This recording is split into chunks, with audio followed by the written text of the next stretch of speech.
Não se turbe o vosso coração, credes em Deus, credes também em mim. Na casa de meu pai há muitas moradas, se assim não for, eu vou-lo teria dito. Pois vou preparar-vos lugar, e quando eu for e vos preparar-vos lugar, voltarei e vos receberei para mim mesmo, para que onde eu estiver, estejais vós também. Muito bom dia, que a bênção, que a graça de Deus esteja sobre você e sobre toda a sua família. O meu pedido a Deus nessa manhã é que aonde você estiver, nesse instante, os anjos do Senhor, o próprio Deus se manifeste, abençoando você, trazendo paz, alegria, esperança e prosperidade. Todos os dias nesse canal nós estudamos um capítulo da palavra do Senhor. E nessa manhã eu convido você a ter nas mãos a palavra de Deus no livro de Isaías, capítulo 45, o versículo 1. Assim diz o Senhor ao seu ungido, a Ciro, a quem tomo pela mão direita para abater as nações ante a sua face, e para discingir os lombos dos reis, e para abrir diante deles as portas que não se fecharão. Nós servimos a um Deus real. Jamais deveríamos nos esquecer disso. Nós não servimos um Deus que foi feito por mãos humanas. O Deus que nós servimos, Ele conhece o nosso passado, Ele conhece o nosso presente melhor do que nós conhecemos e Ele também conhece o nosso futuro. Tudo o que irá acontecer no ano de 2024, no ano de 2025, 2026, até o último dia da história do planeta Terra, Deus conhece todos os fatos como Ele conhece a palma da sua mão. É Ele o Criador de todas as coisas, é Ele o Criador dos seres humanos, é Ele que prometeu um dia retornar aqui a essa terra, é Ele o originador da palavra de Deus. Quando nós estudamos a Bíblia, nós vemos que minuciosamente cada palavra de Deus se cumpriu ao pé da letra. Cada homem que um dia no futuro seria um instrumento nas suas mãos para trazer bênção para o seu povo, para escrever o seu nome na história dessa terra, Deus revelou, Deus deixou detalhadamente na boca dos seus profetas. Hoje, o que nós temos que fazer é crer nesse Deus, é confiar no Senhor e viver em harmonia com a sua palavra. No versículo 1 do capítulo que nós estamos analisando nessa manhã, que é o capítulo 45, nós podemos ver que o profeta Isaías continua a falar e trazer descrições a respeito de Ciro, falando que era um homem nobre, de caráter reto, um homem que buscava praticar a justiça e viver em integridade diante do conhecimento que ele tinha a respeito do seu Deus. Heródoto, que era um historiador grego, ele fala que quando Ciro estava indo em direção à Babilônia para conquistá-la, que atravessou o Eufrates, as portas da cidade de Babilônia não estavam fechadas, porque nesse dia estava sendo oferecido um banquete para todas as pessoas e facilmente Ciro invadiu Babilônia e a conquistou. Ciro se apoderou de muita riqueza, de muito ouro, de muito tesouro, principalmente quando ele invadiu Sardes, na Ásia Menor, a capital de Creso, o riquíssimo rei da Lídia. O mesmo aconteceu quando ele conquistou Babilônia. O desejo de Deus era que o seu povo retornasse para Canaã depois de ter vivido 70 anos dentro do cativeiro babilônico. Mas só que Babilônia não estava disposta a libertar os judeus para retornarem para suas terras.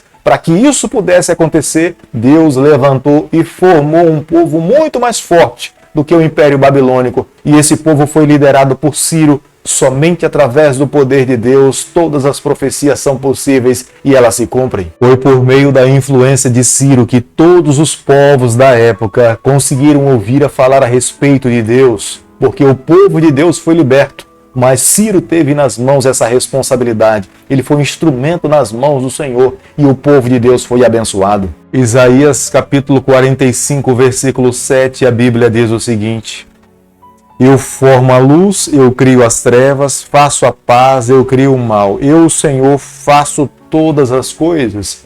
O Deus que nós servimos, Ele é criador de tudo aquilo que é bom, de tudo aquilo que é perfeito. Nós podemos observar na Bíblia que Deus criou Lúcifer, um anjo santo, um anjo perfeito. Era um anjo que trabalhava ao lado do Senhor. Ele era responsável para estar ao lado de Deus, mas o mal tomou conta do seu coração. Ele permitiu que o mal invadisse a sua vida. Deus coloca nas mãos de todos os seus filhos o direito de escolha, o direito de liberdade. Quando nós agimos de uma forma errada, não é Deus que nos induziu ao pecado. Fomos nós que aceitamos a proposta do mal, a proposta do pecado. A vontade de Deus para a nossa vida é que nós andemos constantemente no caminho da luz. Embora o caminho das trevas seja conhecido por Deus, mas ele fala para nós que não é o melhor caminho. Mas o direito de andar nas trevas cabe a cada um de nós seguirmos. Mas na palavra de Deus, muitas vezes, no pensamento do profeta ou no pensamento daquele que teve a responsabilidade de escrever o texto bíblico, Deus é o causador tanto do bem como do mal. Deus é o criador tanto da luz como das trevas. Mas essa não é a verdade a respeito do nosso Deus. O nosso Deus criou todas as coisas boas para que nós pudéssemos usufruir. As trevas e as suas consequências são resultados da ação de Satanás. Isaías capítulo 45, versículo 13, a Bíblia diz o seguinte: Eu, na minha justiça, suscitarei a Ciro e todos os seus caminhos endireitarei. Ele edificará a minha cidade e libertará os meus exilados, não por preço, não por presente, diz o Senhor dos Exércitos. Eu começo a imaginar se porventura Daniel, lá na corte de Ciro, foi Daniel que disse essas palavras para Ciro. Qual teria sido a reação de Ciro em saber que Deus, já no passado, queria que ele libertasse o seu povo, como sendo uma profecia dada por Deus para o seu povo? Fica evidente para nós nessa manhã que ninguém pode frustrar os planos do Senhor, ninguém pode frustrar os propósitos de Deus.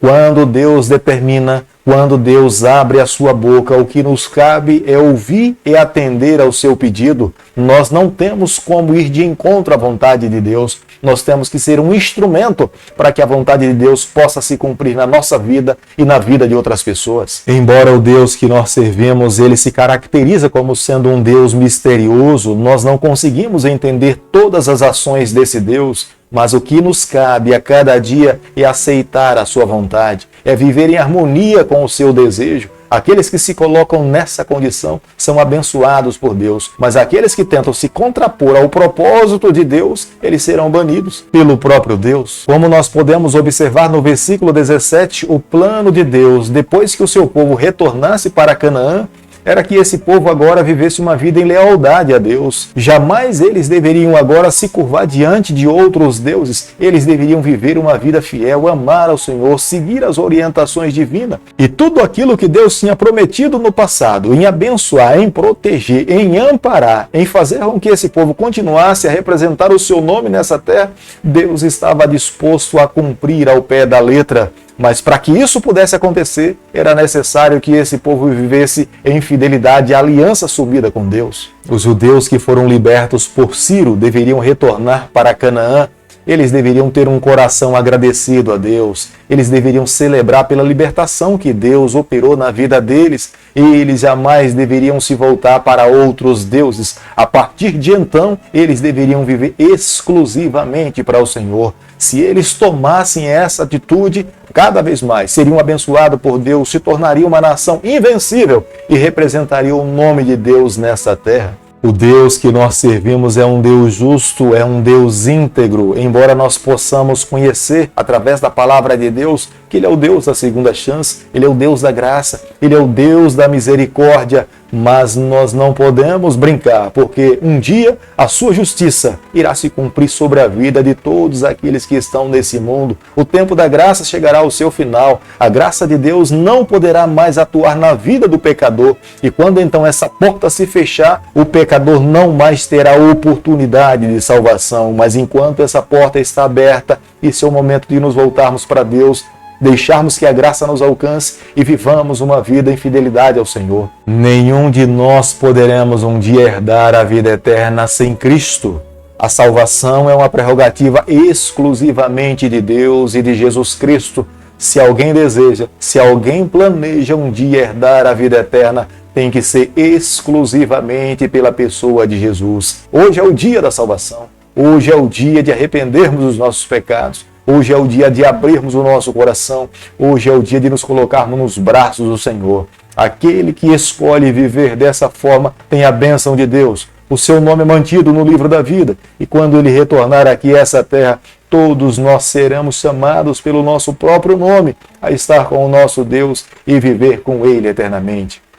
Querido Pai, em Tuas mãos nessa manhã nós nos colocamos. Queremos a cada dia ser exclusivamente do Senhor. Toma o nosso coração, permanece ao nosso lado, firma os nossos passos a cada dia. É isso que nós te pedimos, é isso que oramos em nome de Jesus. Que o Senhor te abençoe e te guarde, que Ele faça resplandecer o seu rosto sobre você, que Ele tenha misericórdia de você, e sobre você nessa manhã Ele levante seu rosto e conceda a sua paz em nome de Jesus. Amém.